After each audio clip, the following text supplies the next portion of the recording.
Zdaj pa lahko. Dobar večer vsem skupaj, vsem obiskovalcem, ki ste prišli na današnji pogovorni večer. Pogovorni večer mediji in politika.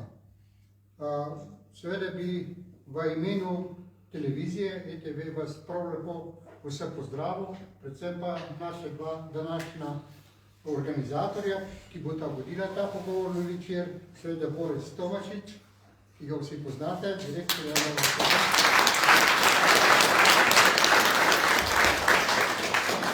In Jože Biščak,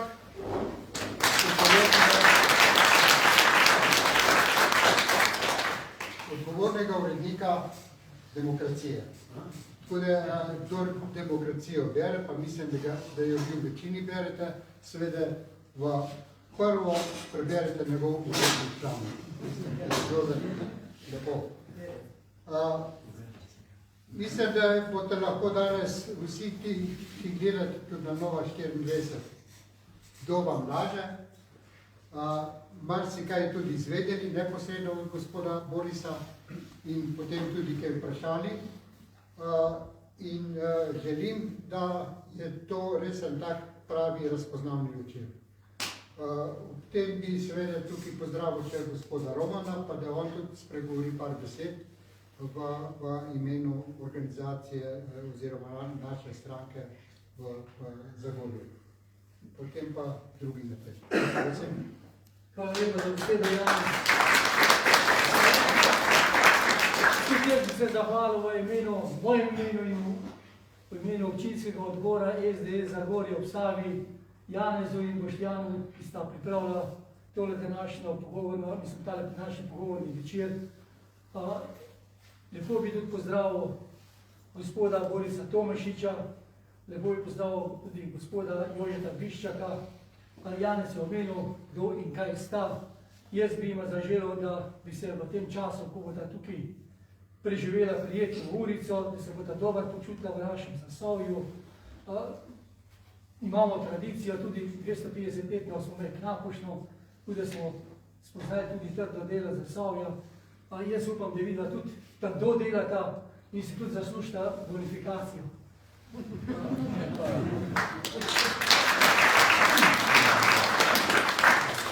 Zdaj pa bi zaželel Borisu in pa Jožitu, da začneta z pogovornim večerom. Hvala lepa.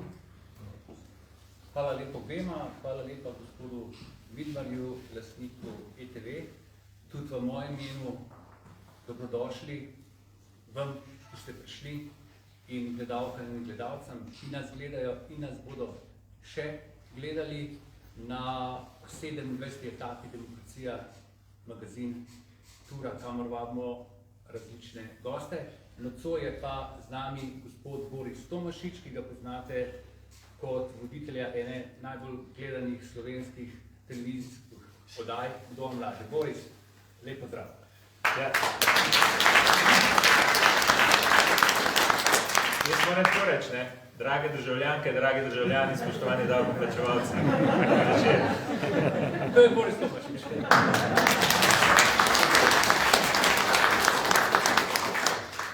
Preden pa začnemo, bi prosil za minuto molka za vse žrtve Putinove agresije na Ukrajino.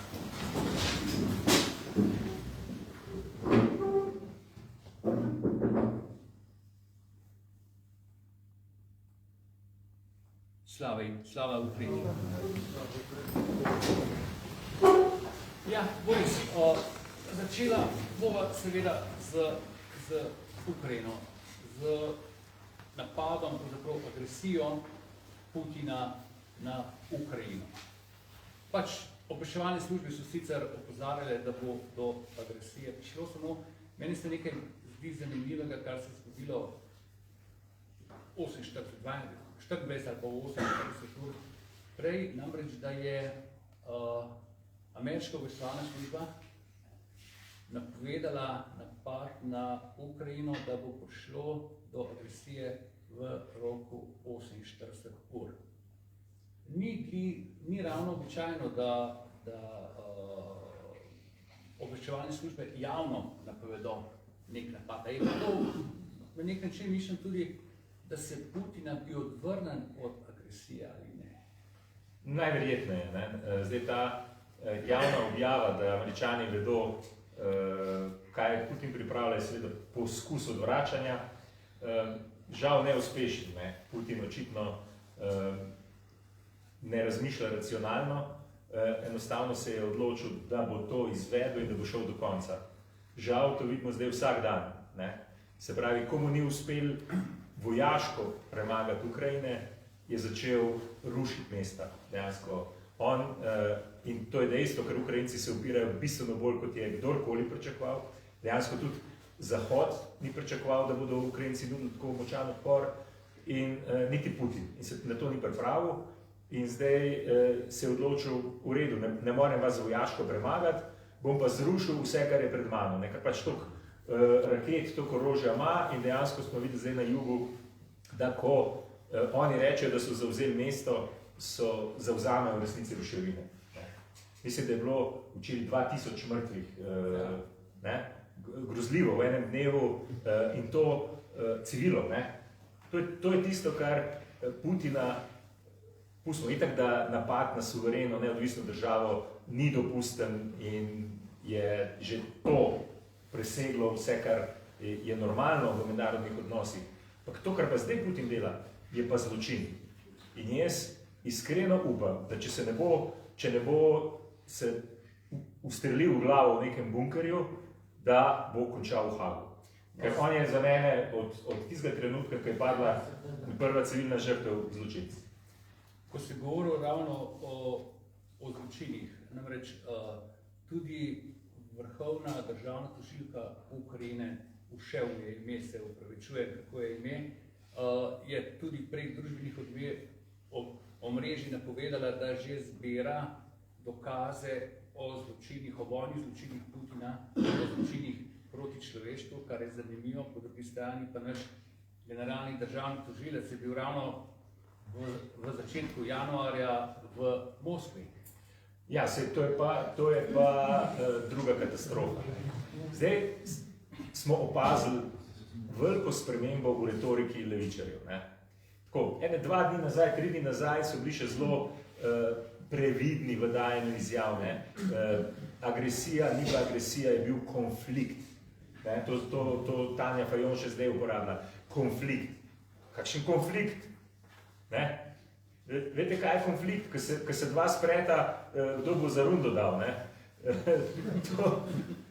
To je pa dejansko, tako kot sem že rekel, ne samo, da je to agresija, da je to vojna, to je zdaj zločin. In dejansko je javno mnenje, in logično, da je, se ne moreš biti na strani enega agresorja, jih prisili, da so spremenili retoriko. Ostaje pa dejstvo, Šketa, Janković, Rjavc, vsi levičarji, Kučan, vsi so hodili k temu Putinu se slikati, pa treplavih je po rami, pa tako naprej.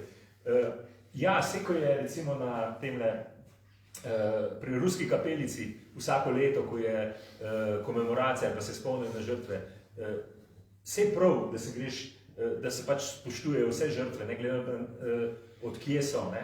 Ampak tam, ko je bil, mislim, da koliko let nazaj je bil Putin, nekaj let nazaj. Ja, pa to so se tepli vsi, kdo bo bolj nekam zlezel, ne?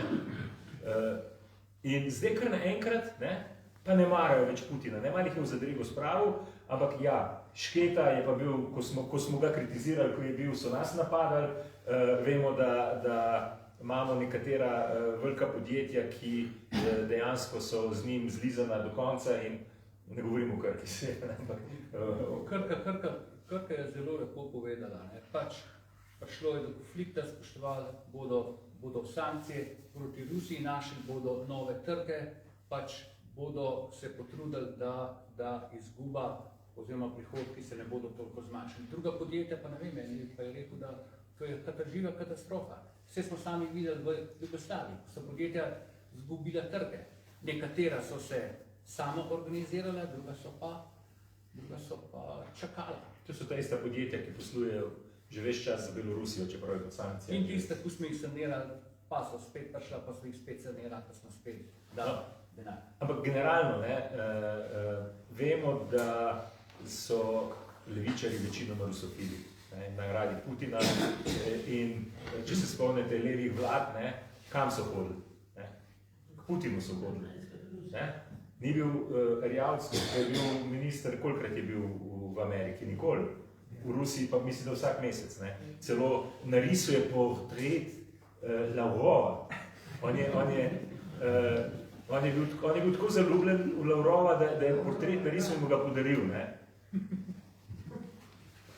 S tem, da levičarji danes obtožujejo premijera Janšo, da izkorišča vojno v Ukrajini za notranje politične namene, kar je pa...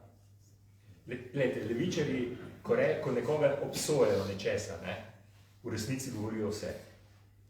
Oni izkoriščajo vojno za politične namene. Sam pogledajte, imeli smo 2 protestna shoda. Zdaj, na naši nacionalni televiziji da slišali, se kregajo, pa se ne morejo zmeniti. En shod je bil prijavljen, legalen, organiziralo ga je društvo Ljubljana Kijev. Drug shod so pa organizirale neke nevladne organizacije. Ni bil prijavljen, ni bil registriran, nič od nič. Ne?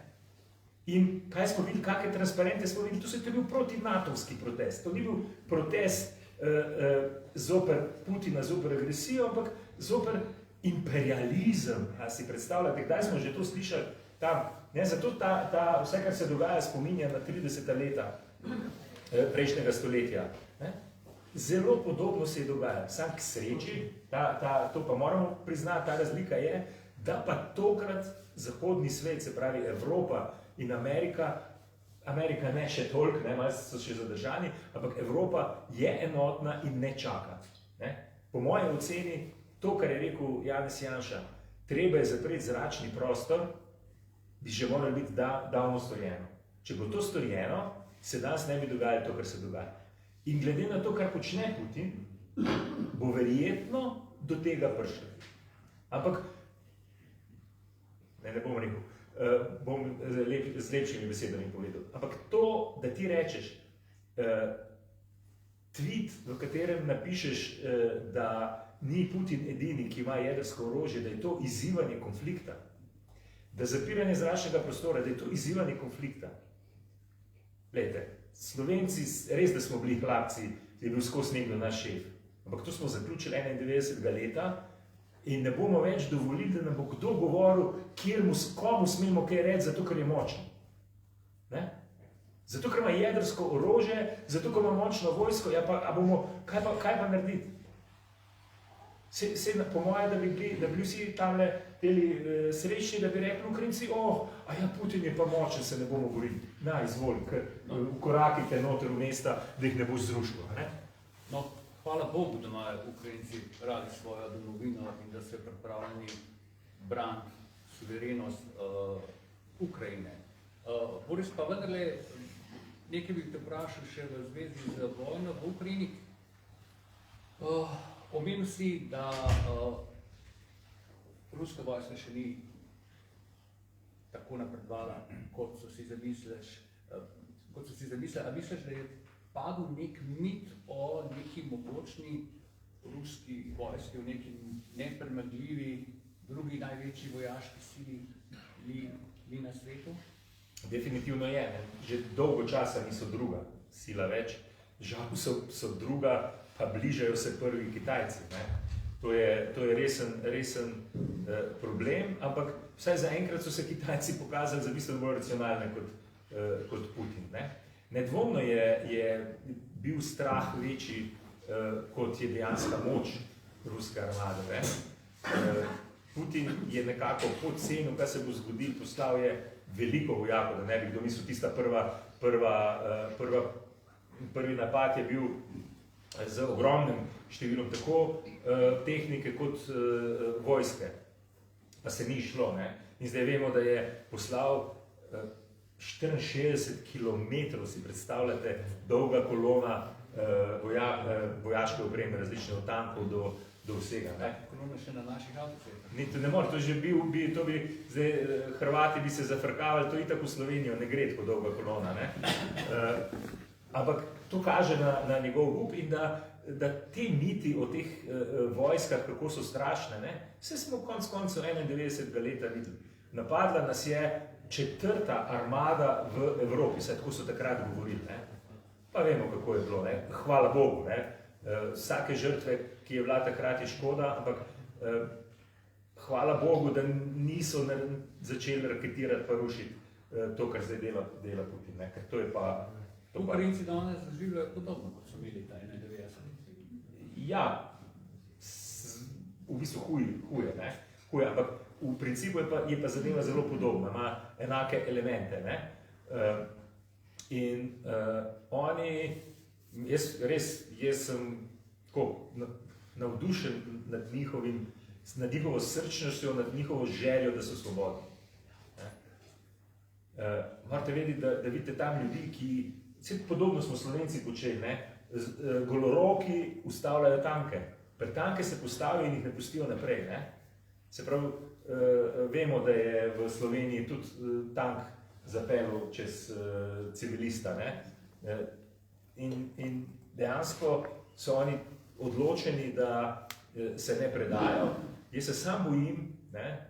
Če ne bo posredovanja resnega, da bomo govorili en dan, da smo govorili o 2000 žrtvah, pa je to veliko, da bo jutri 20 000, da bo 200 000, da bo šla številka v nebo. Ker to, kar vidimo, je grozljivo, ne? Ker enostavno nimaš vojske, ki bi bila sposobna se zoperstaviti, moram reči, kar tako hrabrim in odločnim ukrajinskim vojakom, civilistom. Vsi so šli, ne? Kolone res, da grejo iz Ukrajine, beguncev. Sam begunci so, ukrajinski so ženske in otroci in starejši. Ampak prav tako je kolona v Ukrajino, ker se Ukrajinci za boj sposobni, ki delajo v Evropi, se vračajo domov, da bi branili svojo domovino. Ne? V Sloveniji vemo, da je šla bolj v eno smer, ne? Tam, ko so jih ustavljali pol na meji z Avstrijo, pa to so oni, ko so bili pol glasni, ko smo zmagali, ne? So hitro šli. Ne? In res je treba nekaj narediti in jaz, če bi imel vpliv, če mene vpraša, ne, bi NATO že posredoval. Ko si ravno omenil begunce, ne, dajmo malo narediti primerjavo med temi begunci in begunci pod narekovaji. Ja, govoriš o letu 2015. Ja. Zdaj tako, jaz sem iz tistih koncev, ne, tam Brežice, tam, kjer so bile največje kolone. Ne. Ko danes gledamo fotografije, posnetke, kaj se dogaja na meji med Madžarsko in Ukrajino, med Poljsko in Ukrajino, ne. Dejansko ne vidiš mladih, zdravih, za boj sposobnih moških. Jih ni. Medtem, živo se spomnim, mi smo tudi takrat začenjali z pripravo na televizijo, smo poslali naše snemalce. Ja, tu pa tam je bila kakšna ženska z otrokom, mislim, da bolj za vzorec, še huje. Imeli so otroke sabo za ščit. Ne? Vemo, da so tam zažgali šotore. To ne moš primerjati. Pa zdaj nam poskušajo potikati, da smo versko nestrpni, da smo rasisti, da smo ne vem kaj. Ne. Vsakmo in Slovenci smo tako narejeni, vsi smo konec koncev med vojno v Jugoslaviji pomagali, komu smo lahko. Mislim, da 70 000 beguncev je takrat Slovenija sprejela, pa nismo nobenega vprašali, a si musliman, a si pravoslavca, a si katolik in tako naprej. Ne? Ampak to, da smo pa, ker levičari to zlorabljajo in govorijo, da mi ne maramo, nismo želeli Sirijcev sprejemati zato, ker so druge vere. To je laž. Begunec je tisti, ki gre v prvo varno državo, ker je ogroženo njegovo življenje. In ponavadi, in to je tudi tipično za ukrajinske begunce, oni želijo iti nazaj. Njihova destinacija ni Italija, Nemčija, Francija. Oni hočejo ostati na Poljskem, na Madžarskem, čim bliže meji, da se bodo pol čim prej vrnili. No, to je ena bistvenih razlik med begunci in begunci pod narekovaji. Če spremljate medije in če ste slišali oziroma videli kakšno izjavo kakšnega ukrajinskega begunca, ki je pobegnil pred vojno, med katerimi so seveda samo ženske in otroci, vsak pravi, da se želi čim prej vrniti nazaj, da ne bo ostal tam, kamor se je Zatekel. Po drugi strani pa vidimo, da tukaj ostajajo v Ukrajini moški, da se borijo za domovino in navarno pošiljajo šibke, se pravi ženske in otroke. Pri unih beguncih je ravno obratno, ne? Kot je rekel. Je pustil 5 otrok doma, mislim. Zdaj, dajte mi nekaj razložiti. Moški, ki ima 5 otrok, vojna se začne in kaj naredi? On pobegne, otroke pa pusti doma. Glejte, to nima veze z barvo kože, pa z veroizpovedjo, pa z nacionalnostjo, ne? To je za mene, tako kot je rekel Kovce včeraj, mi bi ga mogli sterati domov, mi bi ga mogli nazaj. To je pa nekaj, če se res ne morem razumeti. Ne? Tragično, seveda. Ja. Tragično za otroke, on je bil pa tukaj junak, levičarski so ga vlačili po parlamentu, pa ne vem kaj. Pa frizera, ne? Pa zdaj, ja. Pa frizera, ja. Govoril si o Putinu, da nekaj reče o Putinu. Putin je KGB-jevec, ne? To je tajna politična policija Rusije, Sovjetske zveze, ja. Sovjetske zveze. On je šel v KGB sredi 70-ih let, zdaj je pred 50 leti, sredi 90-ih let je prišel iz Leningrada v Moskvo, potem je šel takoj v novo tajno službo, kako se že imenuje, ne vem, glavnem in zelo hitro je predstavil predsednik. Mene zanima, Boris, govorimo o tajnih službah. Kakšna je razlika med temi tajnimi službami v nekih demokratičnih državah in totalitarnih režimih? Ruska tajna služba je ostala enaka, kakršna je bila v času Sovjetske zveze. Zdaj, ne bom delal iluzij, da so zahodne varnostne službe brez napak in da ne naredijo tudi kaj tazga, kar ni dobro vedeti javno. Ampak generalno v angleškem jeziku se reče temu intelligence. Ne? Se pravi, osnovni namen varnostnih služb je pridobivanje podatkov. Ne? Vohunjenje, kibernetski vdor in tako naprej. V glavnem dobiti podatke ali o nasprotniku ali pa o tem, kaj se dogaja, pa seveda pa kontrašpionaža, se pravi, kdo je tukaj in tako naprej. To je osnovni namen. Značilnost tajnih služb v totalitarnih sistemih, še posebej v komunističnih, je pa, se pravi, te službe raziskujejo oziroma sledijo, kaj delajo odzuni, se pravi, v drugih državah. Ne? Naša Sova naj ne bi se ukvarjala s slovenskimi državljani. No, medtem ko so pa temu tajna policija, naša UDBA, tako imenovana, KGB, Stasi, Securitatea in tako naprej, so pa nadzorovale vohunne in državljane, domače, ne? In so se igrali Davida Copperfielda. Veste, kaj to pomeni? Ljudje so zginili. Ljudje so zginili.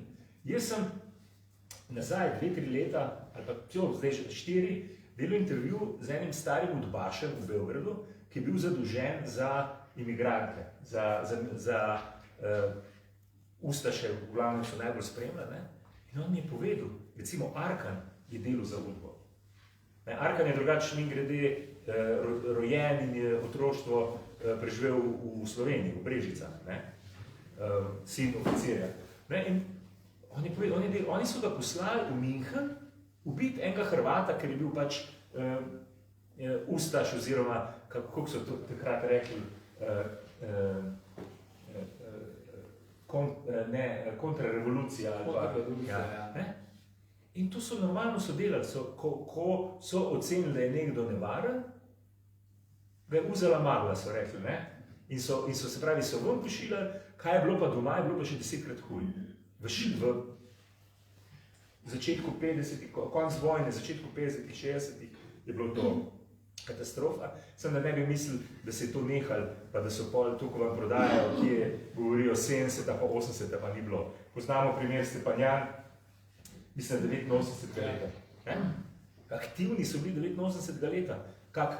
Če poznate zgodbo, kaj je bilo z njim, pa z njegovimi otroci, pa tako naprej. Katastrofa. Tako da te bučke, ki prodajajo, mi smo imeli nek prijazen socializem, pa ni bilo tega, ne. Res, da so bili bolj pametni, žal, kot ruski, ne, in so se prilagajali, ne. In so se žal tudi uspešno transformirali, medtem ko je Demos gradil državo, postavil državo, branil državo, ne, so oni lepo, to pa Rado, pa si bolj lepo vedeti, ne, lepo vzpostavljali usporedni mehanizem in so rekli, zdaj bomo pa mi podjetniki, zdaj bomo pa biznismeni, ne. Se vemo, odkje so denar dobili, šverc, droge, igralništvo in tako naprej. Jaz bi se gledalkam in gledalcem opravičil, prostite moje nerodnosti, ker se z Borisom pač tikava. Mislim, poznava sva se že dolg časa, sva prijatelja, jaz ga poznam že, ko je bil takle, ne. Ampak zdaj pa pogledajte, ne, mislim, kam je zrasel. 1,90 m, jaz pa 1,70 m, ne. In leze skupaj. In leze skupaj. In prav, da mi noče da centimetrov, ne. To je socialna nepravičnost, ne. Tudi plače pa denarja ne bi dal. Z veseljem. Sam, pri nas, veš, koliko je pri nas? Pri nas je treba za denar delati. A res? Ja. Ga vidite? Če te jaz prav razumem, ti bi mi za nekaj plačal, jaz bi ti pa mogel narediti eno storitev ali nekaj. Fašist sem, priznam. Skrajni desničar, neoliberalci, morate misliti, da če jaz hočem dobiti denar, moram nekaj delati. Kam so pa prišli? Ampak zdaj pa brez heta, ampak to se pa res dogaja. Ja, se to je, lejte, zdaj, če gremo na to, ne, volitve se bližajo. Panika je na levi totalna, ne, hvala Bogu, ne, in zaenkrat ne ratuje. Vemo, da zmer neki pripravijo, tudi zdaj le kaže dobro, ampak ne se slepiti, ne. Ni konec. Konec je, ko se prešteje do konca, do takrat, do zadnje minute ni konec, ne. In največji strah levičarjev, pa vseh tistih, ki jih podpirajo, jaz to skozi govorim, je to, da bodo morali za denar začeti delati. To je njihov problem. A si predstavljate to, ko sva zdajle se midva pošala, oni res to mislijo. Čak, jaz res to mislim, veš? Meni pridejo, ne, kar nekaj jih je že prišli iz RTV Slovenije, da bi delali pri nas, ne. Zdaj, to ni hec, res. Nazadnje je bila ena gospodična, ki je iskala službo, ki se pač ni razumela dobro na RTV-u, pa to, ki je bila še zmer zaposlena tam, in da bi delala pri nas. In nisem rekel, ja, sam pri nas imamo tako, da je treba vsak dan narediti vsaj eden, če ne 2 prispevka. Kako? A vsak dan? A sama? Ja, ne? Ja, kdo pa to vse organizira? Ja, sam narediš, ne, tako pri nas je. Če bi delali tako, kot delajo tam na RTV-u, bi imeli približno 32 sekund programa na dan, ne. In je rekla, ne, to pa ni za mene. In tako je. Kaj pa mislite, koliko so rekli, 100 nevladnih organizacij je sebe poimenovali za glas ljudstva. Predstavljate? Ja. Vseh 100 presesanih na vaše denarnice, ne? Delajo pa kaj? Ne guncajo pred parlamentom, kurijo lutke, protestirajo, kolesarijo. Jaz sem večkrat rekel, zlorabljajo izraz nevladne organizacije. Ne? Vemo, da med to sodijo gasilci, razna kulturna društva, ki so lokalna, ne vem, in tako naprej, ko pravljajo nekaj koristnega. Oni pa največ koristi v življenju naredijo, če rožo zalijejo. Če jo. Ker to, kar oni počnejo, ne koristi nikomor, razen njim sami. S tem, kako si rekel, ne, pač tukaj je treba zdaj ločiti, da ne bomo delali krivico, ker pod nevladne organizacije spadajo tudi gasilci, reševalci in tudi nekatere humanitarne organizacije, predvsem na lokalni ravni. Seveda midva govoriva o tistih nevladnih organizacijah, ki prepoznamo kot inštitut 8. marec, recimo Mirovni inštitut, ampak zdaj vam bom nekaj povedal, pa Boris, ti komentiral, vi se pa primite za denarnice, pa dobro se držite za stol, kdo ima kakšno nevarno stvar s sabo, ne jo ne uporabi, ker vam bo pokrov šel preko, čez glavo. Namreč, pač v Sloveniji imamo veliko umetnikov, ne? In nekaterim umetnikom pod narekovaji pač država plačuje prispevke. Zdaj tukaj so levičarji, moraš to priznati, da so zelo inovativni, kaj se je vse smislijo. Namreč, komu plačujejo prispevke? Je vnuk nekega primorskega gradbenega barona, je Bobnar, Bobnar je lahko umetnika, ne? Kaj pa on dela, da mu država plačuje prispevke? Veste, kaj dela? Umetniško preučuje odboj zvoka od betonskega zidu. Res, brez heca. To je en primer, ne? Drugi primer pa je, a poznate uno nevladno organizacijo Maska? Maska, to je ena umetniška skupina, Afne Bunce po odru in levo desno, ne? Zdaj, vse o tem boste tudi najbolj tudi vi poročali, pa tudi mi. Namreč, dobili so račun na Ministrstvu za kulturo za okoli 3000 evrov in ko so ga pogledali, zakaj, so se prijeli za glavo, zahtev za plačilo računa. Namreč noter je pisalo, da je njihov umetnik, zdaj trenutno o imenih ne bom, se je zdravil za ajcem, oziroma še cepati proti ajcu, ker je v umetniške namene postal moški kurva. Dobesedno. Moški prostitut je postal. Boris, glej, kaj nam počnemo? Ja, se mi grede Maska pa Aksioma, ne? Aksioma, ja. Pa Maska. Ti dve nevladni organizaciji, ti kulturniki, verjetno vam ne pove veliko to ime. Kaj so pa to tisti trije Janez Janši, ne? Janez, ki so spremenovali in so zato dobili denar.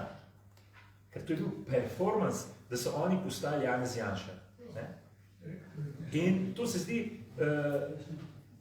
prejšnjim kulturnim ministrom se zdi to zelo duhovito, ne? In tako zelo kulturno. Ne?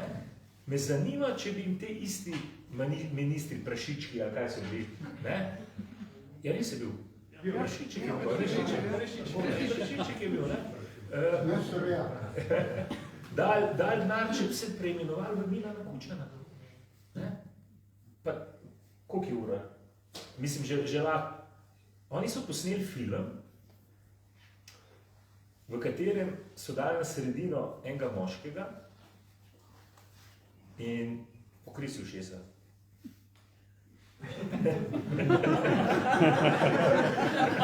In jih je 10 bilo in ga je naredilo to, kar se ne bom rekel, in vsakič so rekli, jaz sem Janez Janša. Potem to ni šlo v javnost, ker je pač so le rekli, zdaj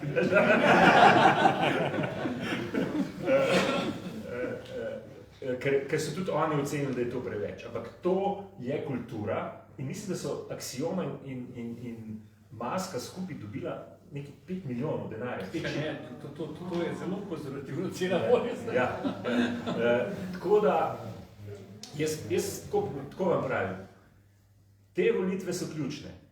Ne to, da boste višli na volitve, pa da boste volili po svoji vesti, se pravi prav, me ne skrbi, ampak čim več ljudem je treba povedati, ker dovolj je bilo za vraga.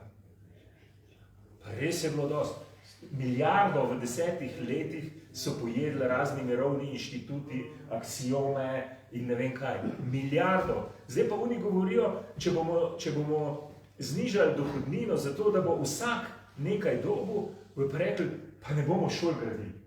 Koliko šol, koliko bolnic, koliko domov za ostarele bi zgradili, namesto da plačujemo ljudi tipa Jenul, da v plenicah skačajo posnet Ljubljane. To je umetnost, da ste videli ta posnetek. Tip v plenicah skače po Ljubljani in mi ga pa plačujemo. S tem, da imajo te umetniki nevladne organizacije, ki so politično aktivne, politično angažirane, so politični aktivisti, levice imajo neverjetno podporo medijskega mainstreama. Mislim, na tem gradijo, če ne bi imeli, ne bilo nič od njih. Zadeva se reši zelo enostavno. Država mora pomagati kulturi. Ampak jaz bi rekel tako, za vsako prodano karto ti da država še eno karto. Če je karta 10 evrov, pride 20 ljudi, ti da država še 200 evrov zraven, 200. Zdaj pa, če lahko preživiš, preživ. Če ne, pa deli nekaj tazga, da bodo ljudje prišli. Po drugi strani 8. marec je omenil, ne? Nika Kovač, ki jo zdaj zelo povzdiguje. Slovenka leta. Ja? Borka za ženske pravice. Ne? Recimo, ko je v parlamentu, mislim, da tale prestopnik iz Levice v SD, Trček, napadel Anjo Bah Žibert, ne? Fizično je skočil v njo, logično, da se bo oglasil 8. marec in bo rekel, to je agresija nad ženskami, napadel jo je samo zato, ker je bila ženska. In to so tudi naredili. Ne, niso, tiho so bili. Ko so Ivo Dimic maltretirali levičarji, ne, so bili tiho. In take feministične, take organizacije, ki se na tak način borijo za ženske pravice, jaz rad povem, ne, to je sicer šala, pa mogoče malo mačistična, ne, ampak pralni stroj je za kvaliteto ženskega življenja naredil bistveno več, kot vse te organizacije skupaj. To je Boris Tomašič.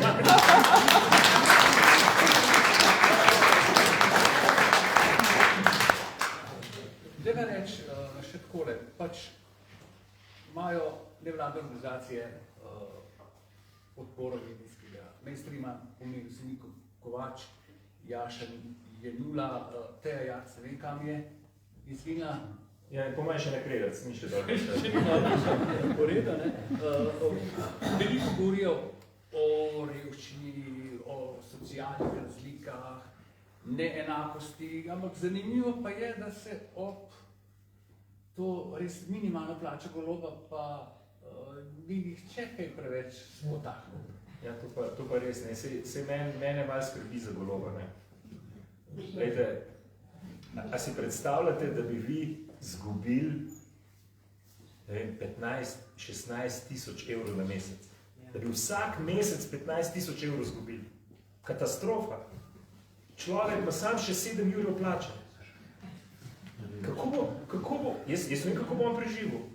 Jaz predlagam, da eno akcijo, mogoče z Demokracijo skupaj štartamo, da zbiramo zamaške za Roberta Goloba.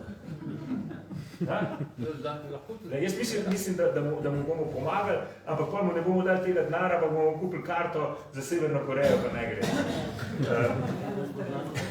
Ampak ja, ne, lejte, levičari, zdaj malo je te izrazi, jer se levičar, desničar, malo pri nas so čisto pomešani. Ne? Na levici so turbokapitalisti, ki so obogateli ne s svojim trdim delom, ampak z prihvatizacijo in raznimi mučkami. Ne?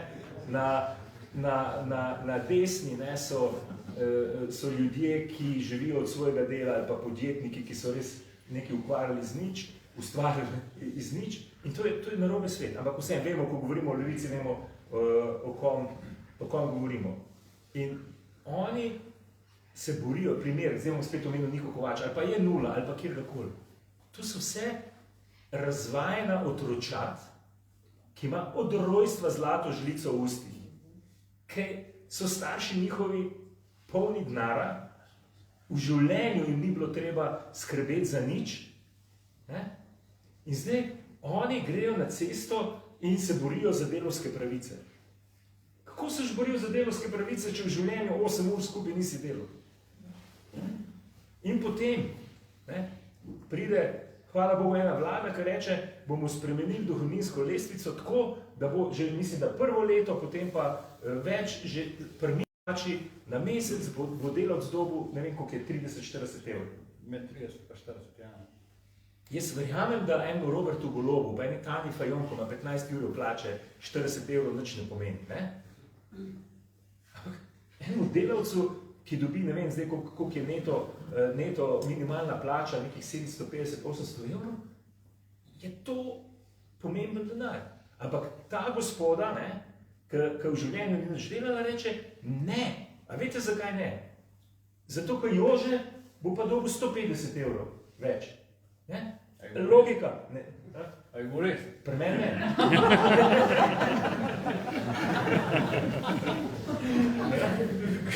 To je logika, zato ker bo pa nekdo več dobil, pa ne bo noben več dobil. Ne? In dejansko, tako kot si rekel, jaz nisem zasledil, da bi kdorkoli na levi rekel, ta svinjarija, jaz ne morem temu drugače reči, ki se reče plača najbolje plačanega slovenskega menedžerja. A veste, da ima Robert Golob, ki je bil direktor monopolne firme, državne, višjo plačo kot direktor Krke, ki se bori na trgu, na mednarodnem trgu in tako naprej. Ne? Se pravi, to sem že večkrat rekel, dajte meni prodajati elektriko iz nuklearke. Sam meni. Pa veste, kaj naredim? Nisem enega kilovata še prodal, ne vem, kako se to dela. Ampak, če mi ti, zdaj razmerja cen so take, mislim, da je megavatna ura iz nuklearke nekje 28 do 30 evrov, iz Šoštanja pa 80-90. Trikratno je dražja šoštanska. A prodajajo, to bojo vedeli podjetniki. Mi smo imeli na Novi, še zmeri, zdaj pri Geniju elektriko, ne? Podvojila se je cena. Podvojila. Dvojno, krat 2 je prišel račun iz enega meseca na drug. Pa prižgem televizijo, pa gledam Roberta Goloba, pa je rekel, Genij je zagotovil, da ni nobenih podražitev za navadne uporabnike. Ne? Sam gledajte, če podražiš bolnicam, če podražiš podjetjem, če krat 2, krat 3, seveda bo imel to vpliv tudi na izdelke, ki se najdejo. Ne? Se pravi, navadni državljan ima vse dražje. Ne?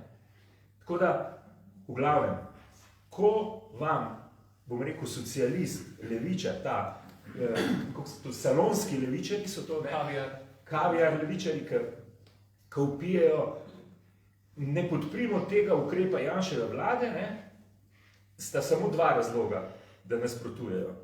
Ali bojo oni kaj manj imeli, ne, in jim grozi to, da ne bodo mogli več tako lagodno živeti, ali jih pa skrbi, da bodo ljudje zadovoljni. Ker če so ljudje zadovoljni, potem podpirajo vlado. No, ravno zaradi tega smo lahko vsi zadovoljni, da imaš ti tole svojo oddajo, kdo vam laže, ne, ki odpiraš ta vprašanja, razkrivaš vaš resnico, tisto, s katero bi se mogli vsaj državni mediji ukvarjati, pa govorim tukaj o TV-ju, pa se ne, ampak manipulirajo, kot je takrat Erika Vatarči manipulirala za Golobovo plačo. Seveda se pa te mediji, ob vsakem tweetu na družbenem omrežjih Janeza Janša spuščajo v luft,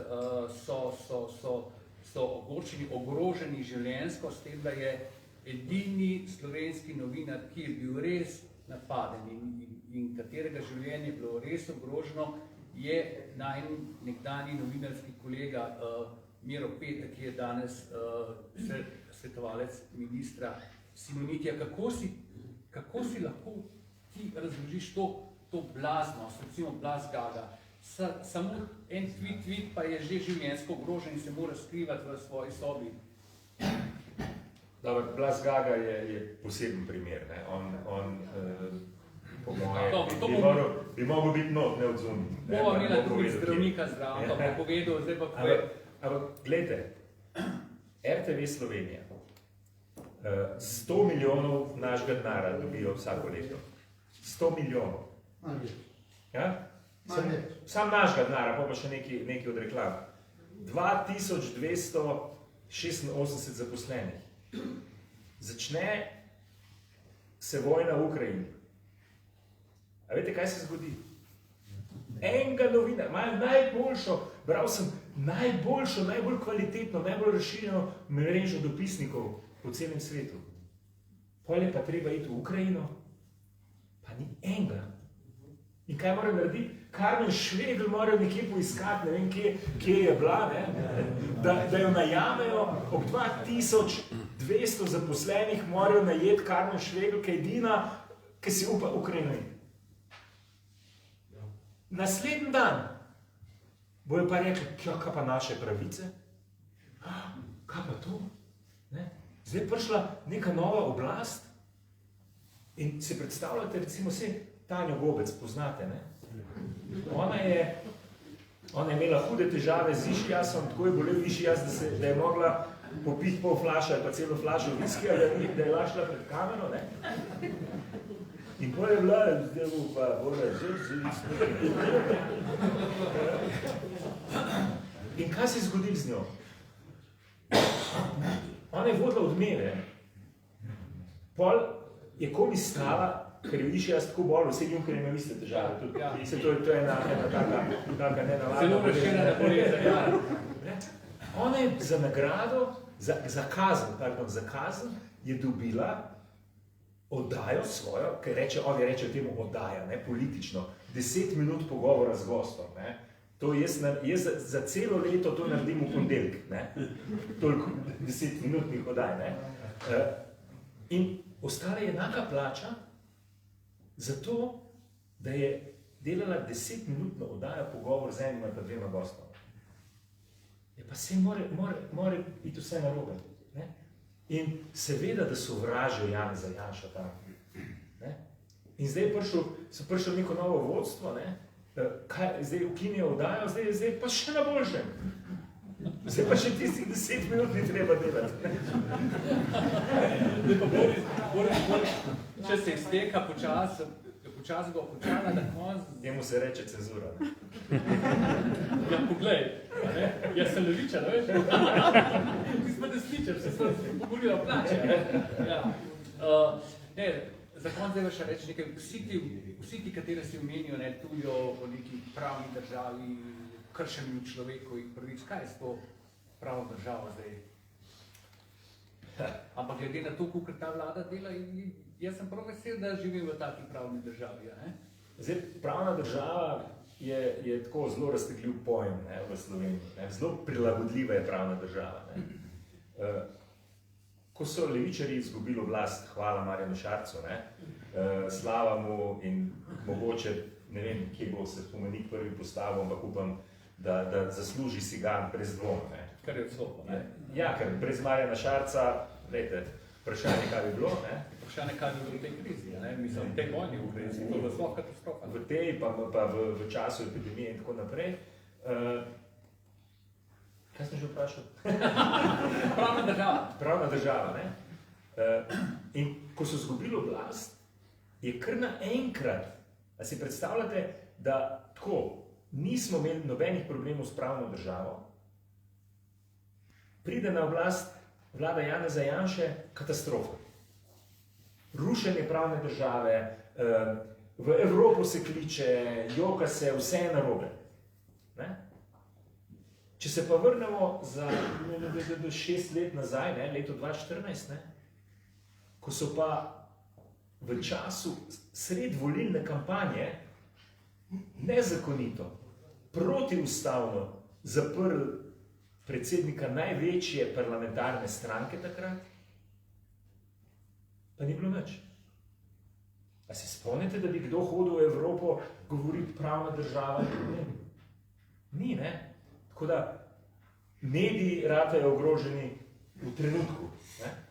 Zdaj mi pa samo povejte, Janez Janša je fašist, diktator, avtokrat, nacist, se ne vem, kaj vse, domobranc, ustaš, četnik, ne vem, kaj še vse, ne? V glavnem, zatrl je neodvisne medije, kot jim on je pravil. Zdaj mi pa povejte, od teh silnih novinarjev pa aktivistov za svobodne medije, kdo si upa iti na nacionalno rusko televizijo in reči karkoli čez Putina? Ne?